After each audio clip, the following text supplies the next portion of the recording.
ఇవన్నీ మాటల కంటే ముందు 12వ వచనాన్ని 13వ వచనాన్ని మీకు తెలియజేయడానికి నేను ఇష్టపడుతున్నాం. చూడండి, 12వ వచనంలో ఏముంది?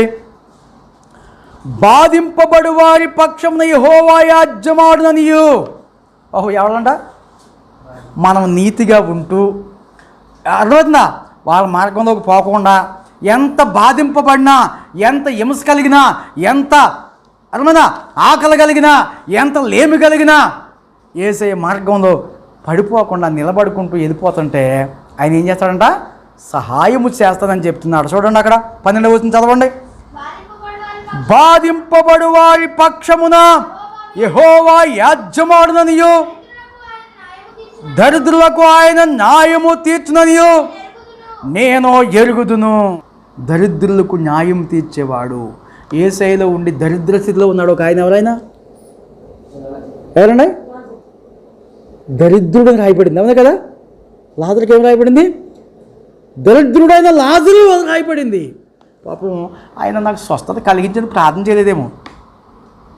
పౌలు గారు అన్నట్టు కూడా ఏంటంట, బ్రతుకుట క్రీస్తే, సావు అయితే లాభం అనుకున్నాడేమో. ఎందుకంటే ఏం చేయట? ఆయన ఇంకా ఈ కురుపులు మానిపి ప్రభా, లేకపోతే నాకు స్వస్థత కలిగించని ప్రార్థన చేసుకోలేదేమో కదా. ఏం చేశాడంట? ఆయన బల్ల మీద నుంచి పడేటువంటి రొట్టు ముక్కలు ఎవరెవరు తిన్నారు అక్కడ? కుక్కలు అవి కూడా తిన్నారు, అదే కదా. కుక్కలు ఏం చేసింది? ఆయనకి ట్రీట్మెంట్ ఎవరు చేశారు అనుకుంటున్నారు? కుక్కలు. డ్రెస్సింగ్ చేసింది ఎవరు అనుకుంటున్నారు?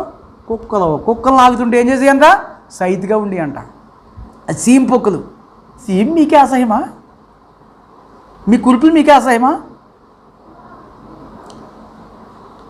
అప్పుడు దాకా పట్టు చీరలు కట్టేస్తుంది యోబు గారి భార్య.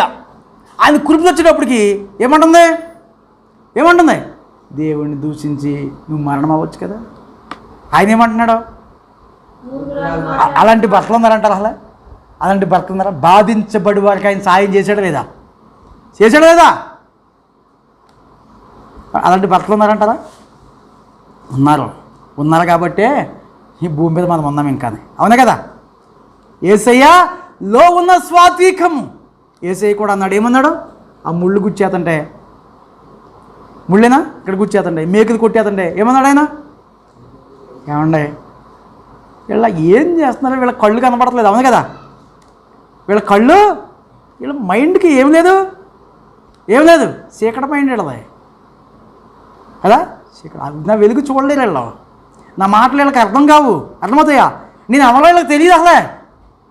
ఒకవేళ నేనే కనుక నా పరలోకపు తండ్రికి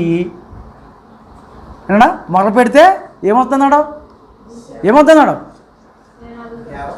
అక్కడ చెప్పాడైన మాట ఏమని? సైన్యములు ఏంటంట, చతుస్పాద సైన్యములు వచ్చి నన్ను నా కాళ్ళకే రాతికి తగలకుండా నా పాదంలో ఎత్తి పట్టేసుకుంటారు. కానీ అలా చేయను, ఎందుకంటే దేవుని చిత్తాన్ని నేను నెరవేర్చడానికి వచ్చాను. మీ జీవితంలో యేసయ్యలో సాగుతున్నప్పుడు చాలా అప్పులు అయిపోవచ్చు, చాలా జబ్బులు వచ్చేయచ్చు, అర్థమవుతుందా? చాలామంది నిందలు వచ్చేయచ్చు, అర్థమవుతుందా? యథార్థంగా ఎలా సాగాలంట? యథార్థంగా సాగితే యేసయ్య ఏం చేస్తాడో? సహాయము చేస్తాడు. బాధింపబడు వారి పక్షమున యెహోవా యాజ్యమాడుననియు. ఏం చేస్తాడంట?